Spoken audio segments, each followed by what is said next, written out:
This is the Body Wise Podcast. Thank you for joining Laura and Cristina for another intimate exploration of collective wisdom.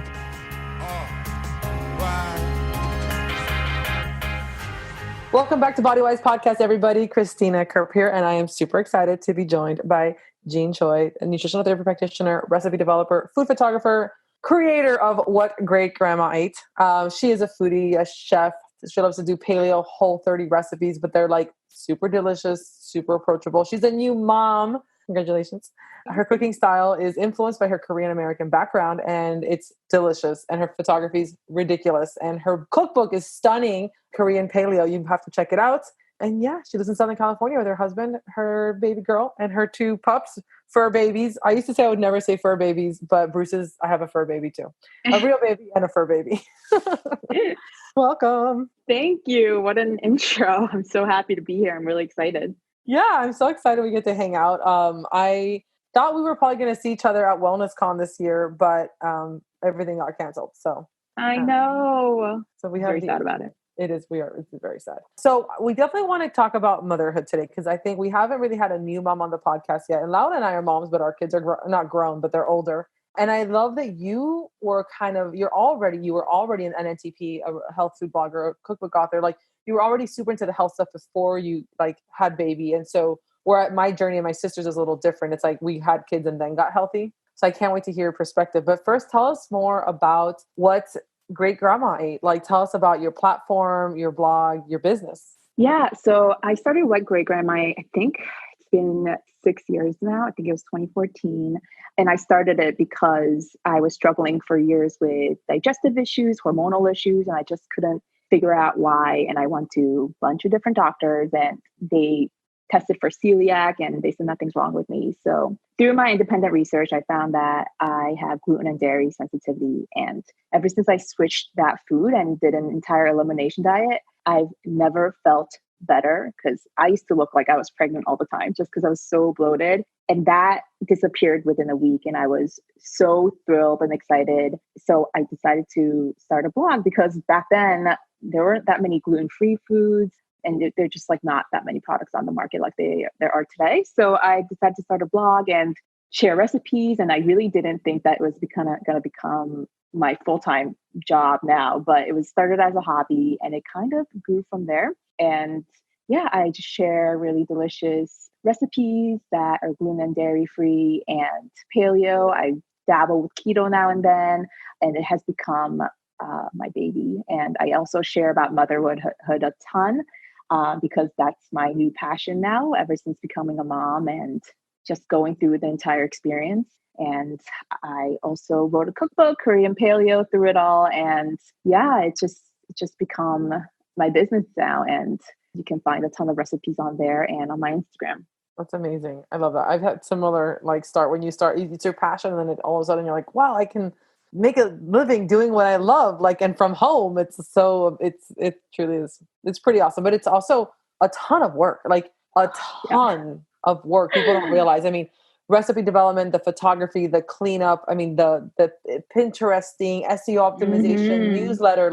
It takes. And, and again, when you start, we kind of similar start where we weren't career bloggers. So, I'm sure there's a ton you had to learn along the way. And I don't know if anyone made as many mistakes as I did, but how do you make that balance of now with a baby at home? And I mean, blogs are very demanding businesses. How's that going? Yes. And things are changing all the time. So you have to kind of adjust your blog and how you're doing things all the time. And honestly, it's rough, especially with the COVID now happening. We can't really hire help, but my husband's home, so he helps me out. But you just when somebody asked me this other day, I'm like, you just kind of do it. You have to prioritize your work and time. And now nap times are just the most precious times ever. And back then, before baby, I would just, hang out, if I'm doing work, procrastinate, go online shopping, and there's none of that happening anymore. I have to just prioritize my time. So everything is done. I have a checklist, and kind of on top of that, giving myself grace at the same time if I can't get anything done because she's teething. There's going to be times when she's not napping, and I'm such a type A personality, and it's hard when that happens. But I really have to learn to let go of control in everything I do and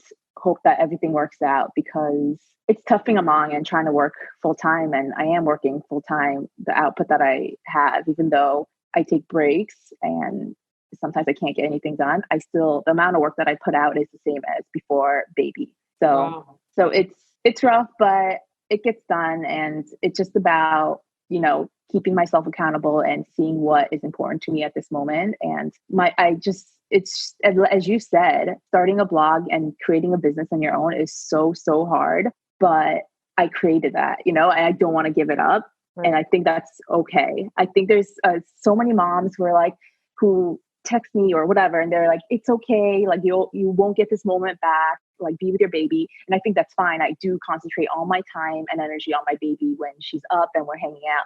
But I think it's just also okay to not want to give up that work aspect just because you're a mom now. So I'm just trying to balance it all. Yeah, 100%, 100%. I think that I agree with that so much because, well, Jack was 2 when I started the Castaway Kitchen. I remember there have been times where, I have to, putting him in preschool was a thing. At first we weren't going to do preschool because we were in Hawaii, but I realized like, I found a great little preschool. It was like, but I remember being like, I know this is taking off. Like, I want to do this. And Right. we found a preschool, and even he only went 3 days a week, but wow, it was like a game changer for me because all of a sudden having all this having the time to actually dedicate to the business. And I agree that when you create something, and it's again, I think it's hard for them to like, it's you, right? Don't you feel like you are your blog is you? It's like an extension of you. I know. And even just like a year ago, I was like, maybe I should hire help, but it just never happened because I'm like really have a difficult time letting go of control and asking for help and doing all that. But yeah, everything I do, like every time I email you back, anything you see, it's all me. Like there's nobody else behind the screen. So it is really hard to give up that control, but I also need to figure out like what is important and what makes the most sense. Instead, because when I was pregnant, I was trying to prepare myself for maternity leave. The most obvious thought was I have to, work on blog posts that I can do during when I have a baby, the first 3 months, but that never happened. I was really busy. And so I just turned all my attention on SEO for my blog and tried to maximize that as much as possible. So it really is trying to figure out what is actually most valuable and most important during that time within your business, because you can't get it all done. And that actually helped me out a lot, just, increasing traffic to my blog. So yeah, it's just a learning experience continuously. You mentioned it earlier that the business is constantly changing, and that's an understatement. It's changing at lightning like speed at the moment, which does make it hard because we always we're constantly having to tweak how we monetize it, and that changes. And that must be, especially nowadays, like I don't think people realize this, but blogs got hit pretty hard too with coronavirus. So again, like now reinventing the wheel almost. And so I commend you for doing it so gracefully. Definitely. Well, you too. It's hard work, but yeah, it just feels like you're just balancing a ton of things at once, but somehow things get done, and it does. I'm thankful for that. It does. Yeah. It's creative work. So it does. While it's exhausting, it's also rewarding. So you dealt with a lot of stuff earlier. Like, is that what drove you to be an NTP? Like, can we get into that a little bit? Like, were you the Candida, hypothyroid, amenorrhea? Like, how did all that, like, what was the timeline with that, if you don't mind telling us? And like, how did you do NTP? Like, as you figured it out, or, how did it come to fruition that you were like, diet's what's going to help? So, well, diet, the first thing I addressed that I experienced directly was my digestion. So as soon as I started feeling a bit better through changing my diet, I was so passionate about how food can impact our health. So I looked at different nutrition programs, and that's when I found the NTA program. And so I decided to enroll. And while enrolling, I figured out I have all these different issues like adrenal fatigue, hormonal imbalance. And like, I think that's so common for us NTPs as they're going through the program, figuring out that they have just way more issues that they thought. And that's how I figured out about my adrenal fatigue. And as you know, adrenal fatigue just affects so much of our hormonal health always. So I became really interested in that. And I just figured out about my candida by working with a naturopath. And it's just crazy how I became so obsessed with digestion because that impacts so much of our health. It's like usually never just digestion. There's just so many things that it impacts. And that's how I kind of figured it all out and took all those puzzle pieces kind of later fit together about why my digestive issue was causing also the fact that I couldn't sleep at night and all these other things that I had to connect together. And the NTA program really, really helped me do that. And that's how I became really passionate. I really wanted to work with clients and do all that. But that part of the business, I actually started my blog so I can promote my consulting business, working with nutrition clients. But that really burned me out. I just realized that wasn't for me. I guess you just have to try things out to figure out that aspect. But working with clients was not easy for me. I did it for, I think, a little less than a year, and it made my adrenal fatigue worse and my health was suffering even more. So I had to stop that. And I realized that I just really enjoy sharing recipes.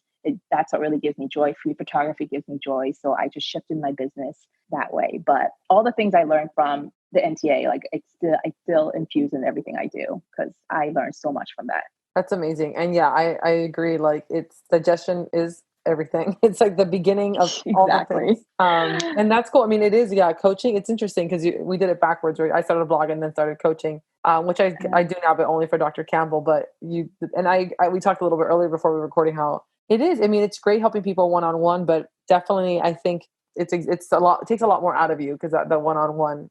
But I think your pivot is such a great example of that. You can shift your business to serve you. So it's not draining you, but it's filling your cup. And because a lot of people I think are dealing with that, right? Where they're having health issues and what's at the root of their health issues is usually their stressful job or a major lifestyle factor. So right. It goes on making the shift. Yeah. And that's happened a couple of times. I had to quit my job before I went to the NTA program because I was so stressed out. I was miserable. So I quit my job, full-time job. And I took on a few part-time jobs while I was growing my NTP business. And then I shifted again, to food blogging exclusively. So yeah, it's been a journey. But I'm just so happy that I am where I am now. Yeah, that's amazing. So tell me a little bit more. I know you mentioned on your About Me page that like you lost your period for a while. Like when was that, in your 20s? Yes, that was in my 20s, and that coincided with my digestive issues. And it was because I was on birth control for 10 years. Okay. And once I stopped that, my period didn't come back for a while, several years. And it really freaked me out. I actually thought now I wouldn't be able to have kids ever. And so, but then that also coincided with me going to the NTA program and learning all about hormonal issues. And when I really figured out my digestive stuff and my stress and all those things, that's when my period slowly came back, but very slowly. It was like once a year and then once every 9 months. So it was very gradual, and it took me a while to just focus all my energy on taking care of myself. And then that's when it happened. But it's pretty traumatic. I feel like most women don't realize when they lose their period how big of a deal that is, but it is. It really affects all aspects of our health. And yeah, it took me a while to figure that out. Yeah, it does affect all aspects of our health. And I think that it's not talked about enough in general, because I think a lot of young girls lose their period when they have digestive issues or stress, or when they're dieting a lot. I know like that's a big part, like even in like, let's say, like the bodybuilding or world, like there's like this overlap with like the fitness world, but like people aren't talking about, women aren't talking about the, like if they lose their cycles and again, the ramifications of that on long-term health. And of course, then, maybe you're doing something and you think, oh, I'm 18, I'm 19. I don't want to have kids right now. It'll be fine. But then, what about when you do want to have kids, So how did that, shift? So like obviously you had a baby. So, right. So yeah, was it like no big deal, like after later on you got your period back and then you were okay, I want to have a baby and it's funny because I like never loved kids, and I was totally fine with not having a kid.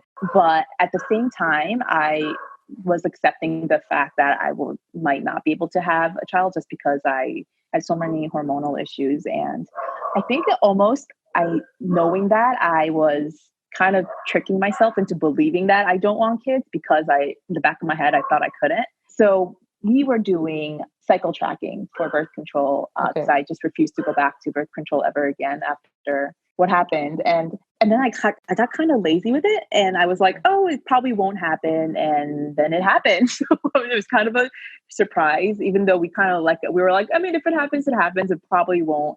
And I just didn't really trust my body then enough to think that I could get pregnant. But, it was a surprise and it happened, and it's been amazing. And at first it scared me so much just because I was like, I was fine with not having a baby, but it really did scare me at first, and it made me worry more than anything. But yeah, it was like a slow process of me realizing that my body had healed this much, and this is a gift. And ever since, I think after like 3 months of getting pregnant, I started embracing being pregnant, having a baby so much, and my perspective on all of that changed. And it's just been like a beautiful experience. That's amazing. Yeah, I think I relate to that a lot. I was 28 when we got pregnant, and it was not planned. And I had just made executive chef in my job back then. And I was like, and I remember, just having this moment of like, now's not the time. But exactly. I also realized that there's very few times, I don't know. I'm of that personality where it's similar. Like I like my kid, like my nieces and my nephews, but I'm not that person that like loves children. Right. And so I remember thinking, like, now I know that, like, there's always a plan, because had we not done it at that point, there would have not, it was the right time. And again, we talked about like I was in San Diego, which I now know is like a wonderful place to have kids. Exactly. And like, when are you ever ready, really? Even if you want kids, you just never feel like you're ready. I agree. There's no getting ready, like for real, for the shift. And especially when it's your first. And I think, like you said, like, it's okay to have these feelings. I think women out of guilt don't talk about this enough. The fact that it's okay to mourn. I cried a lot when I first found out I was pregnant, because I was mourning the not being a mom, that forevermore I would have to, someone else's needs would come before mine. I would mourn the freedom of being a young married couple. And we had only been together. Justin and I had only been married like a few months when I got pregnant. Oh, wow. And we only dated for 2 years before we got married. So I was like, oh, I wanted to like be able to hang out more. Yeah. Anyway, so I think, thank you for sharing that. I think that it's like, and again, like, women often feel like they'll be judged if they're not like, if they're not like super happy about every single, like, life it's a blessing. It's a miracle. And of course, you're a totally amazing, committed mother, but acknowledge that the original feelings were maybe like, oh, I don't know if I'm ready yet. Mm-hmm. And I think that was like right after all my cookbook was published, and like all that promo was like kind of dying down. And I was like, oh, I could finally relax again. My blog is getting big enough that like I can really work this and, be successful in it. And then that's when I got pregnant. I was so like almost devastated, being like, do I have to give that all up just because I'm a mom now? So it's rough, but you find a way to work it. But I think it's okay to grieve a little bit in the beginning. Right. And because as the primary caretaker, you do have to put things on pause. My sister and I've talked about this on the podcast before, because she's in the middle of like, even though she has a 6 and a 9-year-old, she's a primary caregiver. She was a stay-at-home mom for like almost 10 years. And now she wants to build her business. But however, it tends to always make it to the bottom of the totem pole, because it's her, her co-parenting like partner. It's like his job comes first, because he's like the primary like income, provider, and then the kids' needs, and then her stuff. And so sometimes she gets frustrated. And again, people be like, don't be a martyr, you decided to have kids, as someone commented once on my Instagram. And I'm like, oh, God. We have to be allowed to share these feelings, because we are human, and we can be amazing mothers and still have passion about our career and our independence. Exactly. Yes. Amen to that. Yes, for sure. So let's get into a little bit of mom shaming and setting boundaries on social media, because girl, It's tough. I mean, I get it. Like, I knew about it before getting pregnant about mom shaming, but I didn't know the extent that it was. Like, everybody has judgments about everything you do, basically, when it comes to what you do with your child. And it's crazy because mom shaming is something that's talked about, but then it's other moms that I hear from who do this. So I'm like, you know that this bothers me. Like, this is not the way to go and have a conversation with me. And every parent and every child is different. And I know my child the best, you know, like even my husband can say that. Like, I know my child the best. So what makes you think that I'll have like, and you, whatever you see on social media, it's not the full picture ever. But, you know, I had my first, I think I wrote like a post about this because I think she was 6 months. Joy was 6 months, and we were talking about moving her to her crib at that point. And it was just like a, you know, whatever. I was just talking on social media on my stories. And then I got bombarded with DMs about how I shouldn't be doing that, like what that does to your kid. And I was like, gosh. oh, wait, what? I wasn't even like talking about it solely just that. It was just like a throwaway comment that I made just to like talk about my life. And oh my God, I couldn't believe it. This is like the first time I got hit with that mom shaming kind of thing.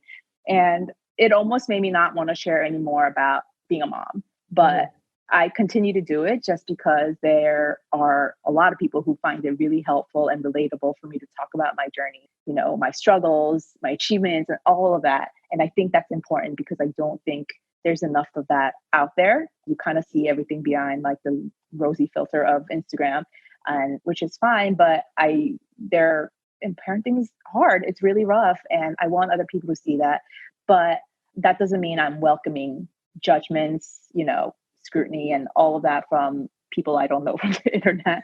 And it's kind of a balance. I through the several months that I've been a mom, I kind of learned how to ignore all that noise, but it still bothers me. But, you know, it is out there. It's just, you can't avoid it. And just, I think it's an ongoing thing. It's not even just as a baby. I'm sure like moms with kids older, it's just always, all the time, you know? So it's something you just need to get used to, apparently. I don't share a lot of parenting on the Castaway Kitchen because of that, because early on, granted, I mean, again, like you're being vulnerable out there with a new baby and that information is so hard. And there's so many feelings on there. And I think because of the space, the circles that we are in online in the wellness space, again, it's like, right. Like I transitioned Jack, we co-slept for 6 months and then he went to his crib, and it definitely, and again, but I wasn't online during all those hard decisions, you know, like when I weaned him or when we started solids, and people have opinions on all of it. You know, it's so crazy. Oh yeah. But yes, girl, it never goes away. One time I was just sharing, and again, this was like, you know, we're military, so we move around a lot. And I think we had just moved to Virginia, and I was just like lonely. So I was just like on stories all the time talking to my Instagram followers. And I remember having like a showdown with my son about, he was sitting at the table eating food, and I'd made him lunch, and he had given me a really hard time to like, you know, everything just to get him to eat, to do whatever. And I get up and he like demands water. And then I looked at him and I was like, no, you can get your own water. Like I made you your food. Like you have legs, go get your water. And he was like, would not. And I remember like, and he sat there without getting water, and I sat there without getting him water. And it was this whole thing. And anyway, and I shared that on my stories, and kind of like how eventually, you know, hey, he has to learn, like, I'm not like, this isn't like a restaurant. I'm not like, you know, a short order cooking. Right. Anyway. And I got like the craziest comments. Like people were like, you should be more like Terry Turner. She's nice to her kids. And I'm like, she has adult children. Like, I was like, I love Terry, but like, what are you even doing comparing us? Like, I'm like, I'm nice to my son. I'm like, I'm just trying to raise someone with manners. Like, it was a whole thing. So anyways, brace yourself. Yeah. But it's also like, I feel like I maybe judged other people before I got pregnant and, you know, went through it on my own. But once you become a parent, like zero judgment, like you realize how tough this job is. Like breastfeeding has been the roughest journey for me. I mean, I still do it. Now it's totally fine. But like, if you decide not to do it, I totally understand. But there's still like all this judgment about everything you do. And like every parent is going through their own struggles that you have no idea what's like behind like what you see on social media. So it's crazy the amount of like feedback you get just from sharing one little thing. I agree. So yeah. I agree that I don't judge anymore. I used to be, especially like maybe very, very early on, because I was also in this like very deep into this baby wearing, like extended breastfeeding group. But I've also realized like everyone's going through so much stuff. Parenting is so hard. It's not what it used to be. People aren't always raising their kids around with enough support. Like it used to be like Right. literally takes a village, like grandma and aunties and everyone around, where now when people are doing it on their own, they have health issues, like spouses that are traveling for work and partners, like Mm-hmm. do what you got to do, girl. Like, Exactly. Especially with the COVID now, like nobody has help. So, right.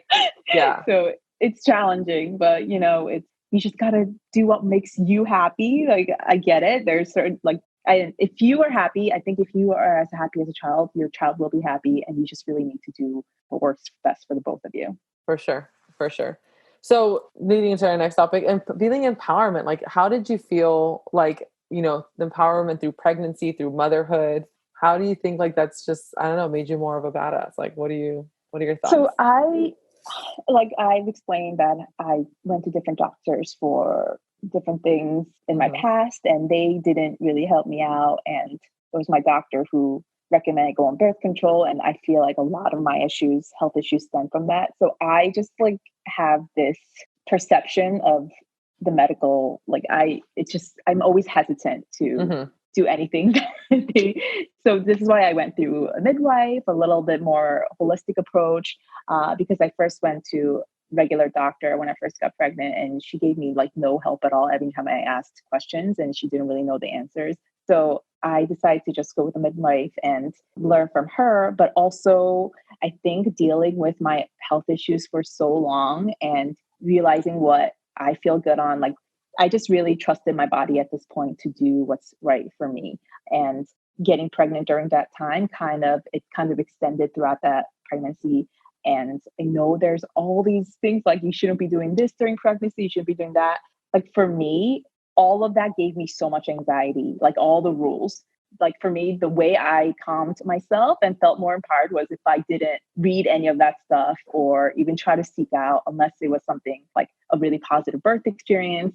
I didn't want to hear about all the negatives, but at the same time, I also did a little bit of digging around like culturally what's different around the different worlds and for pregnant women. And I realized that every culture is different, how Mhm. they treat pregnant women, what she should be eating, what she shouldn't be doing. And it was just crazy because like I told my mom all the things that I shouldn't be eating. She's like, oh, like I ate all that stuff when I was pregnant with you. And then when we went to Italy for our baby moon, I was clearly pregnant. I was showing and they were offering me wine at every restaurant, but eggs, no way. Like they were like, are you sure you should be eating pasta? There's cooked eggs in it. Like, so it was just so confusing to Wow. me. All these different rules involving pregnancy. So I was like, no, enough. I'm just going to concentrate on quality ingredients, quality food, and I'm going to eat what I feel like feels best for me. Yeah. So I was so much happier and more calm throughout my pregnancy. And I felt so empowered. I felt like I had control over my own body and what I should be doing, what I shouldn't be doing. Obviously, this is not for everyone who's like not in tune with their body, but for me, that's what worked. And I had a really healthy pregnancy and birth, and I'm so thankful for that. And I think a lot of that has to do with just like trusting my body to do its process and knowing what I know is best for me. Yeah, no, that's amazing. I love that. I agree that it's incredible how different people do it around the world. And I can say that the conventional American like medical approach is highly conservative. And I agree, like, it's enough to cause anyone anxiety. Like I didn't follow, I had my prenatal care at a birthing center and they had a wonderful like prenatal class.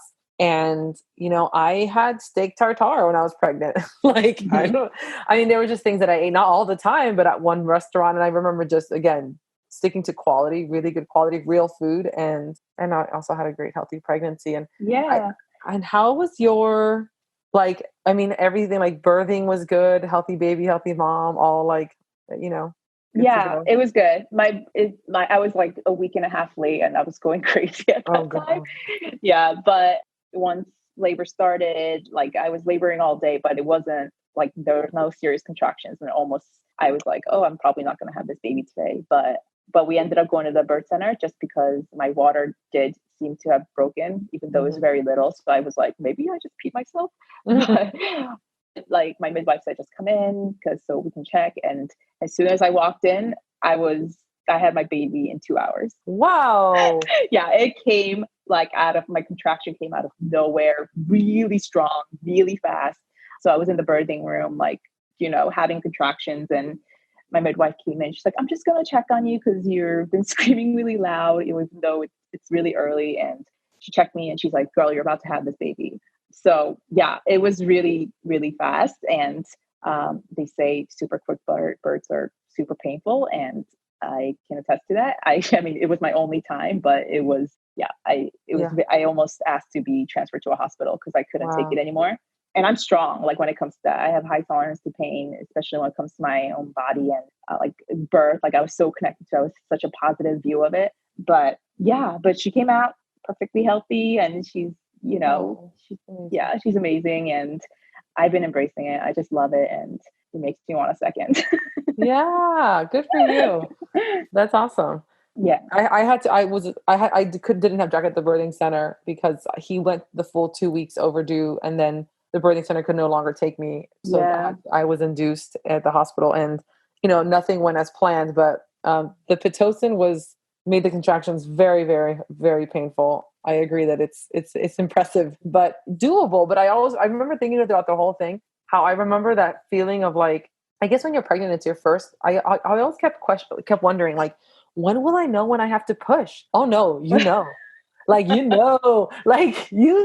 remember being like at one point, like, cause I was in labor for like 12 hours, but I remember telling the doc, like at one point just saying like, I need to push. And they're like, you have to wait for the doctor. I'm like, I'm going to push. It was like, oh my goodness. And he was a massive child. He was 10.5 pounds at birth. So. Wow. Yeah, there were stitches involved. It was, oh my God. Yeah. No one talks about, okay, so let's get, if you don't mind, you can be like, no, Cristina, we're not talking about that.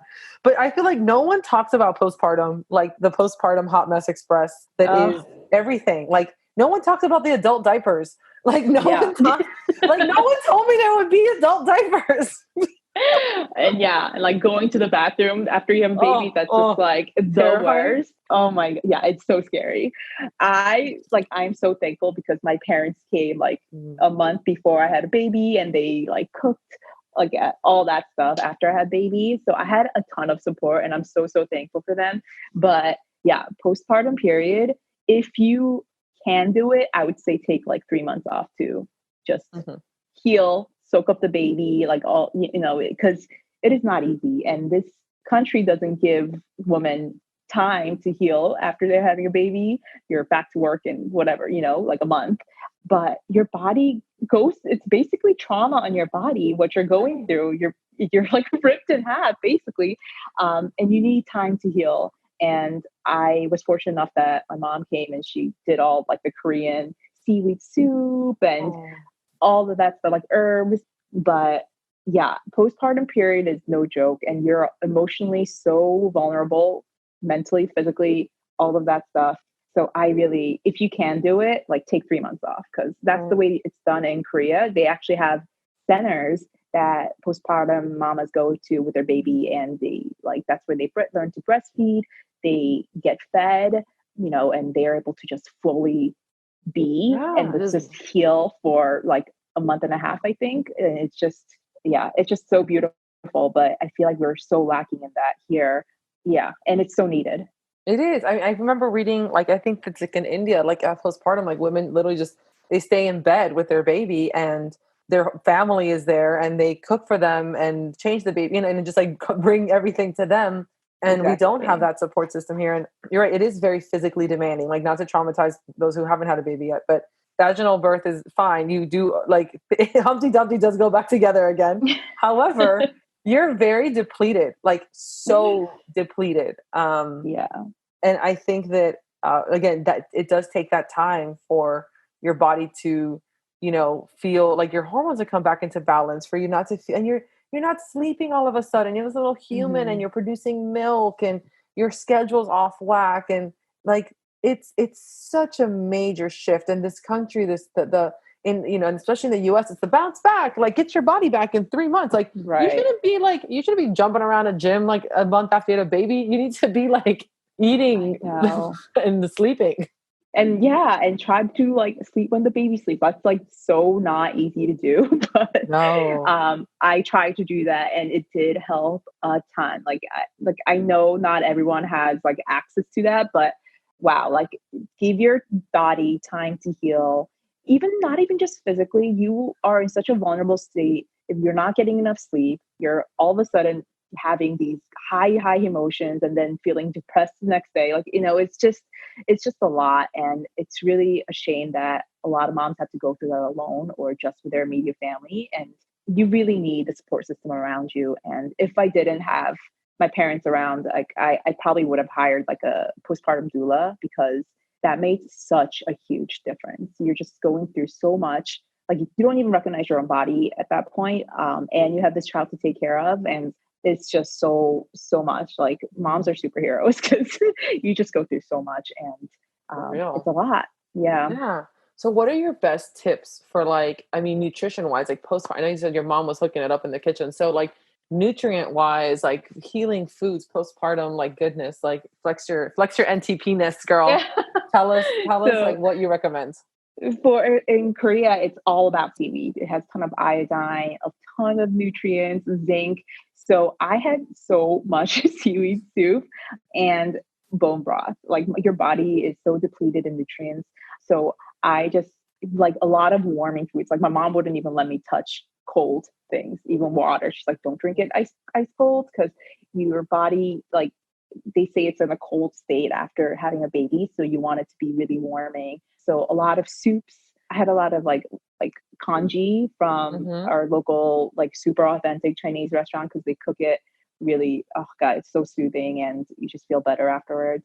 So a lot of healing, nutrient dense foods. So that's what I recommend. I mean, I think it's different how a lot of people do it. I think different culturally, everyone does it a little differently. But for me, I found that just like even just grass fed meat and just high quality fats, a lot of veggies. And I upped my carb intake a lot because I was breastfeeding and I was like losing weight like crazy. So, and I did not expect that. And it kind of scared me. So I just ate constantly, to be Mm-hmm. honest, but I try to keep it really high in quality. And yeah, even then I was like, I just got to feed myself what I think will be best for me. And that was like all the bone broth, like high quality meats and, all that good stuff. Awesome. And you do yoga, right? So you've been getting back into your yoga practice after baby. Yeah. Um, I actually practice yoga like throughout, like yeah, until my due I date, just know. because Yes. I love it your felt post on so good. Instagram, by the way. Like with your belly and your boobs. Oh, you look beautiful. Yeah. Oh, thank you. Like I actually like embraced my pregnant body so much that loved it. And yoga, I think really helped me do that as well. Cause I felt like you always feel so uncomfortable and heavy when you're pregnant. And then like being able to do yoga, that's when I was felt the lightest and like I actually felt like more graceful and I can move around a bit. So I like started going to prenatal yoga, but then I didn't really love it. Like I wanted it more. I wanted like more movement, even like movements that they tell you not to do certain things. But like I worked out, I did like high intensity work, like exercises. Obviously, it's not for everyone, but I felt so strong and healthy in my pregnant body that I was able to continue like doing pretty hardcore workouts throughout my pregnancy. I stopped doing like any kind of crazy jumps like weeks before my Mm-hmm. due date, but like yoga, like I continue to do that. Like I did like inversions, I couldn't do any of that stuff right after having a baby, and like I recently started getting back to all that. But throughout my pregnancy, I felt so strong and like empowered, and I felt so good. And I think it just really helped me have a healthy pregnancy, staying that active throughout it. Because I didn't feel like Absolutely. I could move, but once I was started moving, I felt so good, and it really boosted my energy and like my mood and all of that good stuff. Absolutely. I concur. Had a great pregnancy. I was super active throughout the whole pregnancy. Back then I wasn't even into like all this healthy living, but I was eating like all organic. And my mom came out and she had me like walking on the beach, taking the stairs, like doing squats. I mean, and I remember that I felt so, again, very strong and capable. And my sister too, Laura, who's my podcast co-host, she had home birth with both her kids. But I remember with her first one, my mom and her co-owned a restaurant in Miami, and Laura worked on the front of house, like on the floor. And she was like, essentially like running that restaurant, running dishes, like waitering, like, and it's hilarious because from behind you couldn't even tell she was pregnant, and then she would turn around and she had a huge belly, and people were like, and she's like, "What are you doing?" She's like, "Next week," and she was still out there on her feet all day. Yeah. And again, had a very great pregnancy. And granted, I mean, also I want to tell our listeners, like, obviously we were low risk pregnancies, like, nothing, Yes. like no medical conditions going on. So very fortunate in that regard. But I do, Right. I mean, yeah, no shame for pregnant mamas who are like too scared to do any right. of that, or they have any kind of thing. But I just think that there's like this They thing, like scare us. They try to teach. yeah, They try to make, in this country, they often make pregnant women feel like patients when right, we're not. We're not sick. We're not patient. right, We're creating a exactly. human. And so I think that the message here is to hope you feel empowered. Like, and if you don't have a doctor that's making you feel empowered through your pregnancy, especially if there are no underlying conditions, like, I recommend you find another one. Yes, and trust your body. If you feel okay doing something, it probably is. And that's, like even when I was hiking, when I was fully pregnant, somebody would stop me and be like, "Are you okay, like doing this?" I'm like, "No, I'm perfectly fine. I feel great." And if you are able to, like, pregnant women are strong. Like, they can do all the things. I mean, they're limited sometimes, but if they feel strong enough to do something, they can. So it's just trusting your body to do all that. And Yeah. I mean, think about how great grandma did it, right? Like, when we think about how exactly. women generations ago, what it was like having, I mean, I think about, especially even like a long, long time ago, think about like the Paleolithic era, like our ancestors who were migrating and hunting and gathering and didn't even have like houses. They were just living in like shelters, like, Mhm. caves or whatever. And they had multiple children. I think that they were on the go, you know? Yeah. And they Um, didn't have any guidelines about what you shouldn't be doing. It's like right. they just listened to their body, and they knew, like they had body wisdom. There you go. And it's just listening. They just did whatever felt right. And I think Right. that's, the best you can do, really. Yeah. And something you mentioned earlier, which before we finish off here, I thought it was such a good point that, you being in Italy, that one of the things you looked at is how people, I mean, not just your own Korean heritage, but just around the world, like, if you have a lot of fear, like what you gave you empowerment was realizing that people do it different everywhere. And I think that that was a wonderful point, because America, for being like an industrialized country, doesn't have the best track record with infant mortality rates or even like how mamas fare in hospitals. So as far as Mhm. industrialized countries go, a lot of other places have more healthy, successful pregnancies, healthy babies. So definitely look around, like study other cultures, see what are the French doing? What are the Swedish people doing? Like, what are they doing in Australia? Like, what are Yeah. their, like, look at the statistics, because I think that we can learn a lot. What are they, again, like seaweed soup from Korea? Like, hello, that sounds perfect. Like, we need to get on this. What Yeah. are people around the world doing that also works? And I thought Yeah. that's a wonderful point. And it's just cultural. Like, it's just like the rules vary so much Right. depending on where you go. So it's like, like, like if I go to Italy, all of a sudden am I going to get sick because I ate cooked eggs? Like, it's just like, it doesn't make sense. So I yeah, mean, I feel like cooked egg is fine, right? I mean, because it's it is. like, isn't it raw egg that you'd want to avoid, but not cooked Yeah, egg? that's what surprised me. I mean, I was eating like runny yolks throughout my Right. pregnancy just Me because too. I refused to eat cooked Right. But then you're yolks. eating like good yolks. And I think that's the thing with America. It's like where they're like, oh, but you can't eat like deli meat, or you can't eat yolks, and you can't eat Right. seafood. But yeah, go ahead. You can totally have a Whopper. Like, what? Yeah, exactly. And it's just, Exactly. so again, I think that that's awesome that you had this amazing like tools at your disposal, and you applied it, and again have had this awesome pregnancy. And so yay for real Yeah. food. Yay. And honestly, I think it's because of all the health struggles that I went through and all that health journey that led me to this place. If I was just like a healthy person throughout, I probably didn't even realize that this is a possibility, that I can trust my body, because, I wouldn't have gone through that experience. But I'm Right. thankful that I did. Yeah, that's a beautiful way to put it. And a lot of young women are dealing with health issues now. I mean, at Dr. Campbell's practice, I am always blown away by how many of our patients are in their teens and early 20s. And I tell them, I'm like, you make the changes now, and later in life, you can do all the things you want to do, and without fear, and you can trust your body. And I think that your story is such a, like, it's so inspirational and empowering. And for, young women who are dealing with health issues, or dealing with, thyroid issues and candida, and oh my God, the digestive issues. I mean, so people live every day, like in Yeah, pain with cramping stomach and running to the restroom and bloated. exactly. and they can do something about it. Yeah. And they think it's normal. Oh my gosh. Yes. They think it's Yes. normal. That is the mind-blowing part. Thank you so much, Jean, for coming and sharing your story with us. I love everything you shared today. And I'm sure all the mamas listening and the mamas to be listening are going to learn so much from you. Could you please tell us, everyone, where to find you? You can find me at whatgreatgrandma8.com, and I am at whatgreatgrandma8 on Instagram, Facebook, Pinterest. I barely use Twitter, so you don't have to go looking for me there. But yeah, but thank you so much for having me. This has been so much fun. Yeah, my pleasure. All right, everyone, we'll link everything in the show notes. Make sure to subscribe and leave a review, and we'll see you in 2 weeks. Bye.